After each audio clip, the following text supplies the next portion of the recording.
That's great. The first thing I want to do is talk about the program writ large to include all the courses. And it really comes down to, I think, three main aspects that are challenging, I think, for everyone, challenging for me throughout my career, my last 28 years. And the first one is we study the subconscious mind, the subconscious processes, the subconscious phenomenon. Specifically, we're trying to look at those foundational narratives that successfully tattoo themselves into the neural architecture of your citizens, of your employees, of the folks working within your company, your agency, within your country. And these become essentially how we see cognitive constructs and imagined communities, how we see psychological orders or sacred values.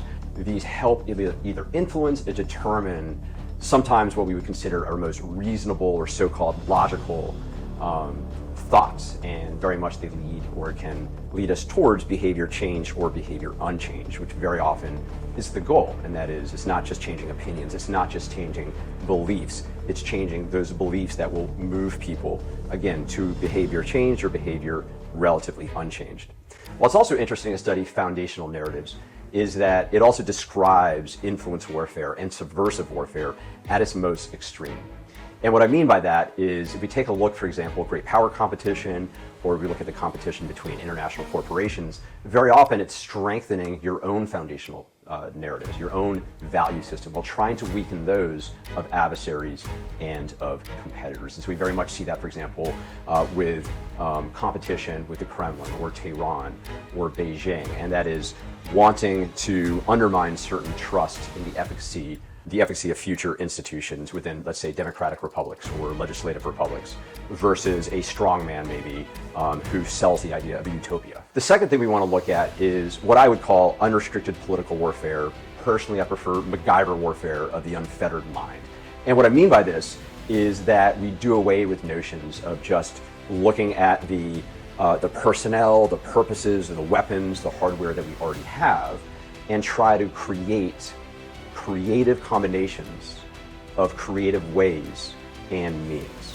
And so this really means three things. The first is that we want to be able to, quote unquote, weaponize or be able to use in a time of relative peace and stability more than what we have just at hand. And so that could be anything from looking at the environment to looking at social movements near you. The second is we want to look to how can we creatively use those assets that we already have. And not, for example, looking at the entire employee and what that person might have to offer beyond the day-to-day contractual obligations.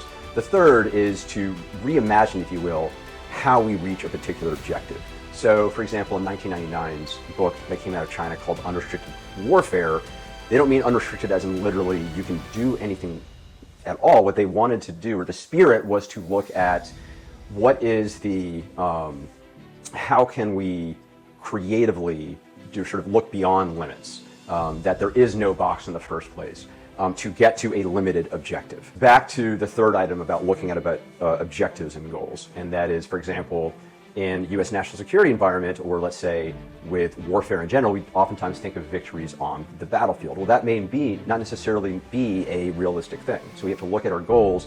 Perhaps we want to subvert a malign influence campaign so it collapses upon itself.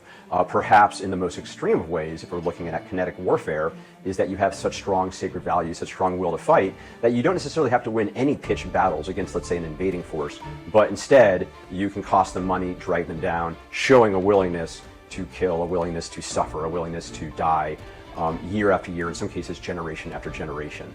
Ultimately, the invaders either leave, like we saw with Russia and Afghanistan, for example, or you actually collapse that economy, eventually stretch them too thin, if you will. And the last idea is we look to what I call the 5 pillars of bravura influence warfare.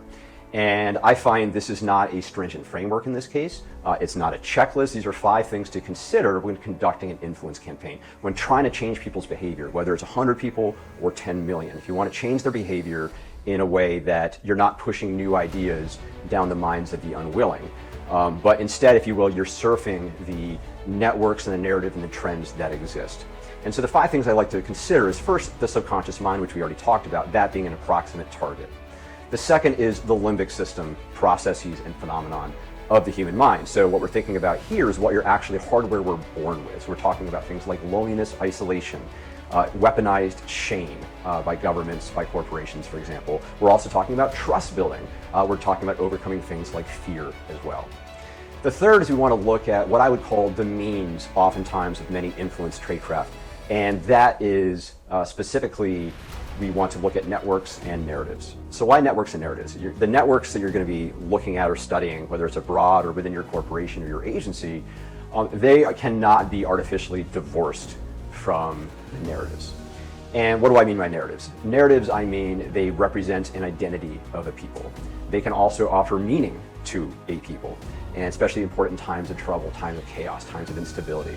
It can also comprise one or more stories, and then finally it can be used with a purpose, what we call sometimes a weaponized narrative, or perhaps we can talk about, in the more positive, constructive category, we can talk about having a guiding vision, for example, for your corporation.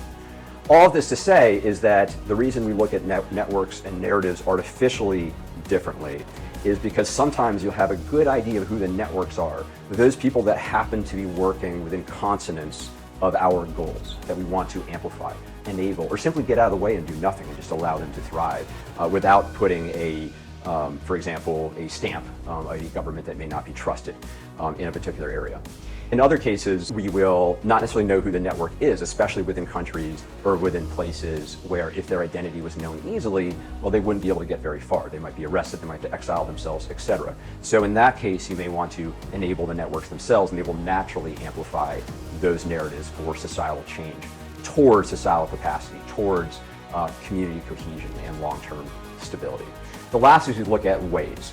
And I say subtlety and stealth. And those aren't ways, of course, but they describe how we do things, and that is insensibly, or they seemingly insensibly, indirectly, sometimes distantly, certainly sometimes silently and invisibly. In other words, we are that influence very often, not all the time, but very often, it is about moving certain levers, and that is enabling or amplifying certain trends, ideas, networks, or dampening those of others.